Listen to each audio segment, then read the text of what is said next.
తనపై వచ్చిన ఆరోపణలపై సింగర్ మంగ్లీ స్పందించారు. మైక్రో ఫైనాన్స్ అన్న పదమే తనకు తెలియదన్నారు. ఈ కేసుతో తనకు ఎలాంటి సంబంధం లేదని తెలిపారు.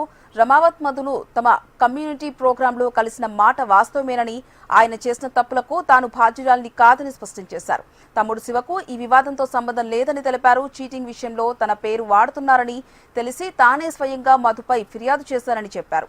మైక్రో ఫైనాన్స్ వ్యవహారంలో తాను బాధితురాలినేనని చెప్పారు. చట్టం ఎవరికీ మినహాయింపు ఇవ్వదు, తప్పు చేసిన వారికి శిక్ష తప్పదన్నారు.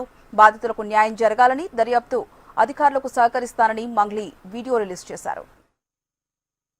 ఈ మైక్రో ఫైనాన్స్ కేసు చీటింగ్ కంపెనీకి డబ్బులు వసూలు చేసిన వివాదంలో నాకు ఎలాంటి సంబంధం కూడా లేదు.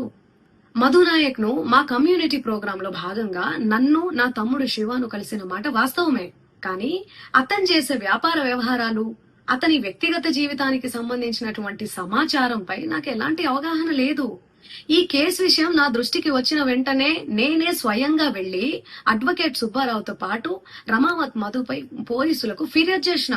తప్పు చేసిన రమావత్ మధు అండ్ గ్యాంగ్ పై ఖచ్చితంగా చర్యలు తీసుకోవాల్సిందే. బాధితులకు న్యాయం చేయాల్సిందే. ఈ కేసులో మోసగాళ్లను, బాధితుల అంశాలను పక్కన పెట్టి నాపై, నా కుటుంబ సభ్యులపై దుష్ప్రచారం చేసేందుకు కొందరు వ్యక్తులు కావాలని హేమకాంత్ రెడ్డి, సుబ్బు అడ్వకేటు, మధు నాయక్ దుష్ప్రచారం చేసేందుకు కొందరు వ్యక్తులు కావాలని ఈ వివాదంలోకి నన్ను లాగుతున్నారు. నిజానికి ఈ మైక్రో ఫైనాన్స్ అనే వ్యవహారంలో నష్టపోయింది బాధితులతో పాటు నేను కూడా ఒక బాధితురాలనే. వాళ్ళు అమాయకులు డబ్బులు పోగొట్టుకున్నారు, నేను పేరుని నష్టపోయాను. ఈ వివాదం తెరపైకి వచ్చినప్పటి నుండి ప్రతి క్షణం నా కుటుంబ సభ్యులు, నేను చేయని తప్పుకు బద్నామయ్యి మానసిక క్షోభకు గురి అవుతున్నాం. సో దయచేసి ఆలోచించండి అందరూ కూడా, ప్రజలారా.